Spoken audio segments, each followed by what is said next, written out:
आज की कहानी का शीर्षक है एक और एक 11। एक बार की बात है, बनगिरी के घने जंगल में एक घमंडी हाथी ने भारी उत्पात मचा रखा था।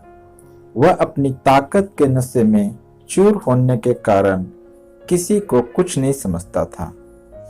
बनगिरी में ही एक पेड़ पर एक चिड़िया बच्चीड़े का छोटा सा सुखी परिवार रहता था। चिड़िया अंडों पर बैठी नन्हे नन्हे प्यारे बच्चों के निकलने के सुनहरे सपने देखती रहती। एक दिन क्रूर हाथी गरजता चिंघाड़ता पेड़ों को तोड़ता मरोड़ता उसी ओर आ निकला। देखते ही देखते उसने चिड़िया के घोंसले वाला पेड़ भी तोड़ डाला। घोंसला नीचे आ गिरा, अंडे टूट गए और ऊपर से हाथी का पैर उस पर पड़ गया। चिड़िया और चीड़ा चीखने चिल्लाने के सिवा और कुछ न कर सके। हाथी के जाने के बाद चिड़िया छाती पीट पीट कर रोने लगी। तभी वहां कठफोरवा आई। वह चिड़िया की अच्छी मित्र थी। कठफोरवी ने रोने का कारण पूछा तो चिड़िया ने सारी कहानी उसे बता दी। कठफोरवी बोली, इस प्रकार गम में डूबे रहने से कुछ नहीं होगा। उस हाथी को सबक सिखाने के लिए हमें कुछ करना होगा। चिड़िया ने बड़ी निराशा दिखाई। हम छोटे मोटे जीव उस बलशाली हाथी से कैसे टक्कर ले सकते हैं? कठफोरवी ने समझाया, जैसे एक और एक मिलकर 11 बन सकते हैं, हम अपनी शक्तियां को जोड़ेंगे। कैसे? चिड़िया ने पूछा। मेरा एक मित्र विक्र नामक भंवरा है, हमें उससे सलाह लेनी चाहिए। चिड़िया और कठफोरवी भंवरे से मिली। भंवरा गुनगुनाया, यह तो बहुत बुरा हुआ। मेरा एक मित्र है, आओ उससे सहायता मांगे। अब तीनों उस सरोवर के किनारे पहुंचे जहां वह मेढक रहता था। भंवरे ने सारी कहानी उसे बता दी। मेढक भर्राए स्वर में बोला, आप लोग धैर्य से जरा यही मेरी परीक्षा करें।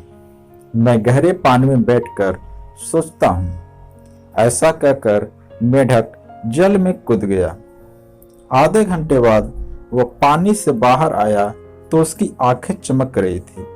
वह बोला, दोस्तों, उस हत्यारे हाथी को नष्ट करने की मेरे दिमाग में एक बड़ी अच्छी योजना आई है। उसमें सभी का योगदान होगा। मेढक ने जैसे ही अपनी योजना बताई, सभी खुशी से उछल पड़े। योजना सचमुच अद्भुत थी। मेढक ने सबको अपनी अपनी भूमिका समझाई। कुछ ही दूर पर वह उन्मत्त हाथी तोड़ फोड़ मचाकर कोपलों वाली शाखाएं खाकर मस्ती में खड़ा झूम रहा था। पहला काम भंवरे का था। वह हाथी के कानों के पास जाकर मधुर राग गाने लगा। राग सुनकर हाथी मस्त होकर आंखें बंद करके झूमने लगा। तभी कठफोरवी ने अपना काम कर दिखाया। वह आई और अपनी सुई जैसी नुकीली चोट से उसने तेजी से हाथी की दोनों आंखें फोड़ डाली। वो तड़पता हुआ अंधा होकर इधर उधर भागने लगा। कुछ समय बाद हाथी का क्रोध बढ़ता गया। आंखों से नजर न आने के कारण ठोकरों और टक्करों से उसका शरीर जख्मी होता जा रहा था। जख्म उसे और चिल्लाने पर मजबूर कर रहे थे। चिड़िया कृतज्ञ स्वर में मेढक से बोली, मित्र, मैं आजीवन तुम्हारी आभारी रहूंगी। तुमने मेरी इतनी सहायता कर दी। मेढक ने कहा, आभार मानने की जरूरत नहीं, मित्र ही मित्रों के काम आते हैं।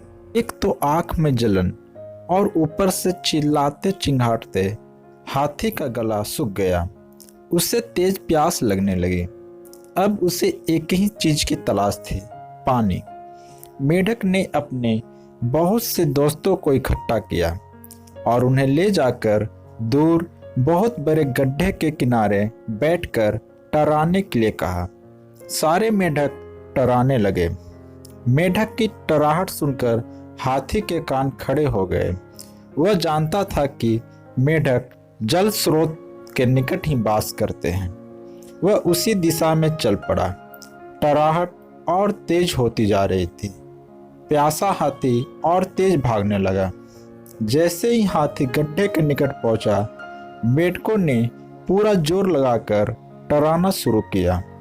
हाथी आगे बढ़ा और विशाल पत्थर की तरह गड्ढे में गिर पड़ा, जहां उसके प्राण पखेरु उड़ते देर नहीं लगी। और इस प्रकार उस अहंकार में डूबे हाथी का अंत हो गया।